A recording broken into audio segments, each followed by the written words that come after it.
जय श्री कृष्ण एवरीवन, कैसे हैं आप सब लोग। आई होप आप सब बहुत ही अच्छे होंगे और इको का प्रिपरेशन आपका बहुत अच्छे से चल रहा होगा।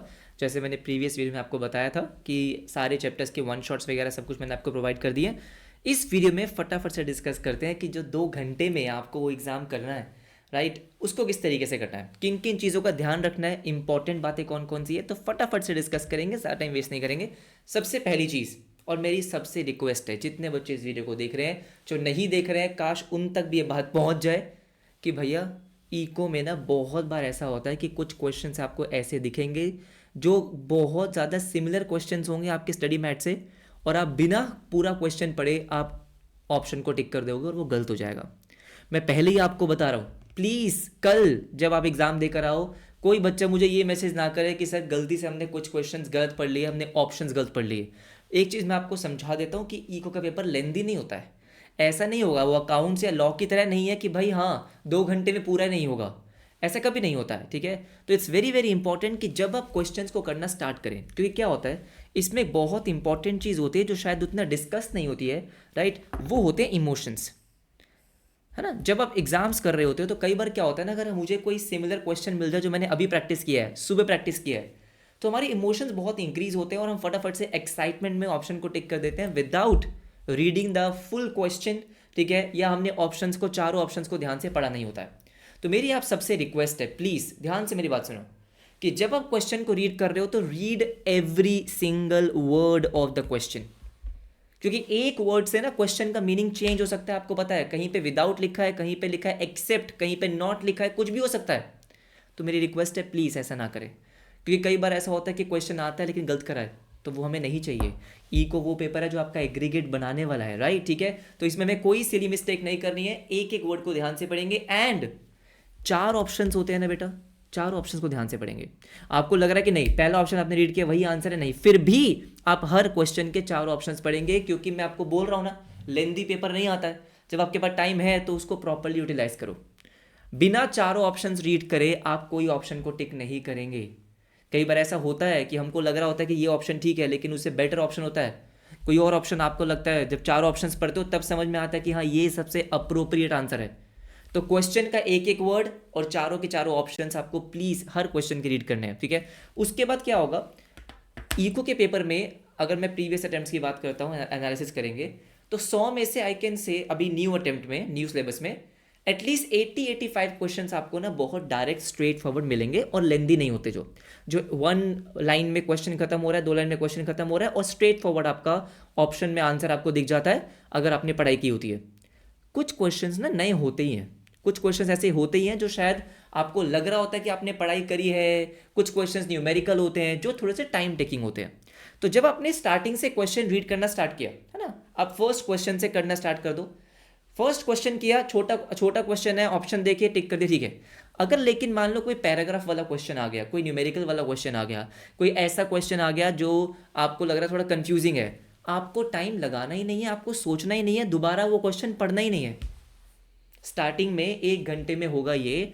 अगर आप ऐसा ये अप्रोच फॉलो करोगे तो ऑलवेज ऐसा होता है कि स्टार्टिंग के 1 घंटे में ही आपके 60-70 क्वेश्चन हो जाएंगे जिसमें आप पास तो हो ही रहे हो, ठीक है। कोई भी कंफ्यूजिंग क्वेश्चन है मुझे उस पर टाइम नहीं लगाना।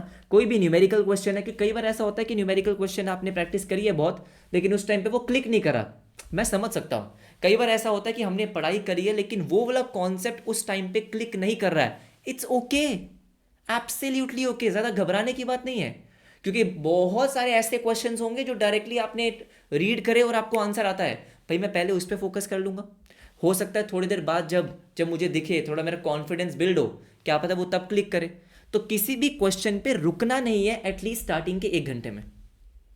जो आपका पहला रीड होगा ना, मतलब क्या होगा, आप ऐसे समझो कि भाई मेरे पास 100 क्वेश्चन है, मैं स्टार्टिंग से चलूंगा। जो जो क्वेश्चन थोड़े से लेंदी है, थोड़े से कंफ्यूजिंग है, न्यूमेरिकल है, उनको स्किप करते हुए मैं आखिरी क्वेश्चन तक पहुंचूंगा, 100 क्वेश्चन तक। तब तक मेरे गारंटी मैं आपको बता रहा हूं, तब तक आपके 70+ क्वेश्चन हो चुके होंगे। कॉन्फिडेंस बिल्ड हो गया, हाँ अब मैं शुरू करूंगा जो नेक्स्ट आपका नेक्स्ट 1 आवर होगा, अब मैं उसमें शुरू करूंगा वो वाले क्वेश्चन जो मैंने स्किप कर दिए। अब जो क्वेश्चन स्किप कर दिए उसमें भी वो क्वेश्चन पहले करने हैं जो आपको आते हैं, ठीक है। आपने क्वेश्चन रीड करा, आपको आता है, न्यूमेरिकल आपको आता है, वो वाला करो। वो नहीं जिसमें आप बहुत कंफ्यूज हो, जो चैप्टर आपने बहुत अच्छे से नहीं पढ़ा है, उसको सबसे लास्ट के लिए। तो आप ये समझो कि आपको 3 स्टेप फॉलो करने हैं। पहला पहला स्टेप है कि भाई पहला जो मेरा गो थ्रू होने वाला है वो इजी क्वेश्चन, डायरेक्ट क्वेश्चंस का होगा। सेकंड थोड़े से लेंदी है, न्यूमेरिकल्स है, लेकिन मुझे आते हैं, वो करूंगा। और थर्ड जहां पे मैं कंफ्यूज्ड हूं या मुझे आते नहीं है, अब उन क्वेश्चंस की अगर हम बात करते हैं, ठीक है, तो मैंने क्या बोला, skip long and confusing questions in the beginning, right, ठीक है। अब क्या होगा, एलिमिनेशन ऑफ ऑप्शंस, ये तो मैं बाद में बात करता हूं, लेकिन बात करते हैं किसकी, कंफ्यूजिंग क्वेश्चंस की।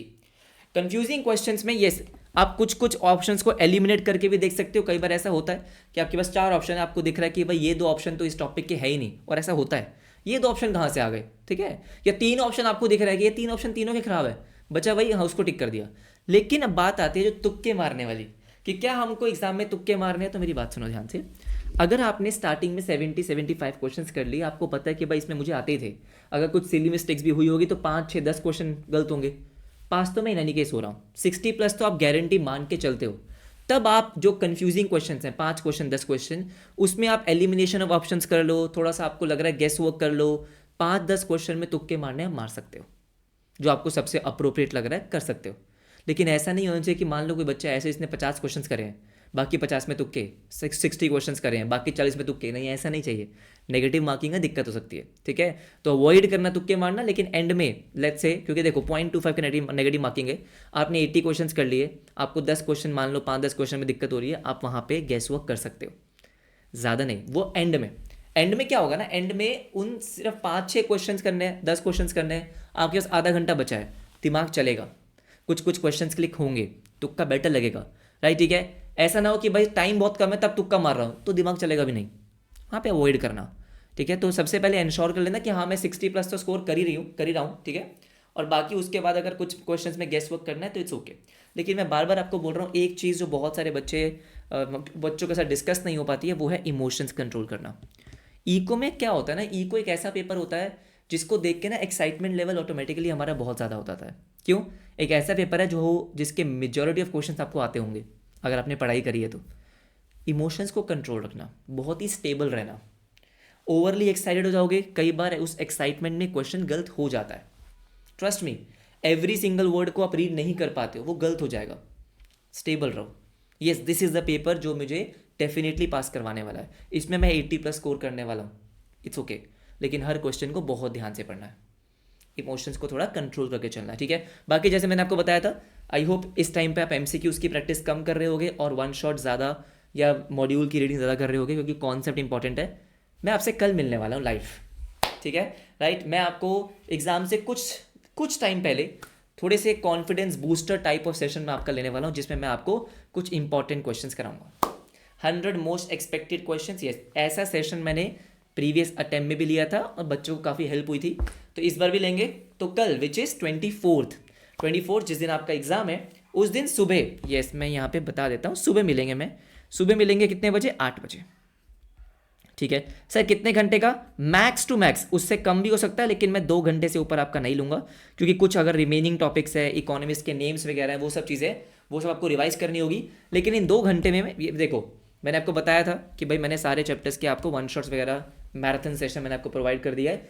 आई होप आप उसका यूज़ कर रहे होगे। इस सेशन में क्या होने वाला, हाँ ऐसा एक जो मैंने सेशन लास्ट टाइम भी लिया था, एग्जैक्ट वो सेशन नहीं होगा, कुछ न्यू क्वेश्चंस होंगे, आरटीपी एमटीपी के कुछ इंपॉर्टेंट क्वेश्चंस होंगे, पीवाईक्यूज जो आपका आया था सितंबर 24 का, उसके कुछ क्वेश्चंस होंगे, तो there will be new questions. इस सेशन का बेटा मैं आपको पहले बताता हूँ, ये मेरा कोई वो वाला पेपर नहीं है, ठीक है, मैं कुछ बोलना चाहता नहीं हूँ, लेकिन हाँ ये वो नहीं है मैं आपको बोल रहा हूँ यही क्वेश्चन आएंगे, नहीं। मेरा इस सेशन को लेने का पर्पस बस इतना सा है, आपका कॉन्फिडेंस बूस्ट करना। मुझे जो लगता है कि हाँ ऐसे क्वेश्चंस आ सकते हैं, यही क्वेश्चंस आएंगे, नहीं। मैं आपको पहले भी बोल चुका हूँ, क्वेश्चंस आपके कॉन्सेप्ट बेस्ड होते हैं, कॉन्सेप्ट अगर आपको आता है तो क्वेश्चंस ऑटोमेटिकली बन जाएंगे। इस सेशन को लेने का पर्पस क्या है, कॉन्फिडेंस बिल्ड करना, कि हाँ जो मैंने अभी कॉन्सेप्ट रिवाइज करे हैं मेरे से क्वेश्चंस हो रहे हैं, क्योंकि क्या है एग्जाम में बैठने से पहले कॉन्फिडेंस बिल्ड होना बहुत ज़रूरी है। तो इस सेशन में हम वही करने वाले हैं, बाकी अपना ध्यान रखो। मिलते हैं आप सुबह मिलते हैं 8 बजे, ठीक है। 1.5 से 2 घंटा मैं आपका लूँगा, उससे ज़्यादा नहीं लूँगा, कुछ कॉन्सेप्ट भी मैं आपके रिवाइज करवा दूंगा। आई एम श्योर, इतना तो आप मुझे जानते ही हो कि जितना भी देर मैं आपका सेशन लूँगा वो प्रोडक्टिव सेशन होगा, आपके लिए डेफिनेटली हेल्पफुल होगा। तो मिलते हैं आपसे कल, बाकी रिवाइज करते रहो। Bye everybody, bye bye. कल आपकी सीए फाउंडेशन जर्नी का आखिरी एग्जाम होने वाला है। Bye everybody, bye bye, take care.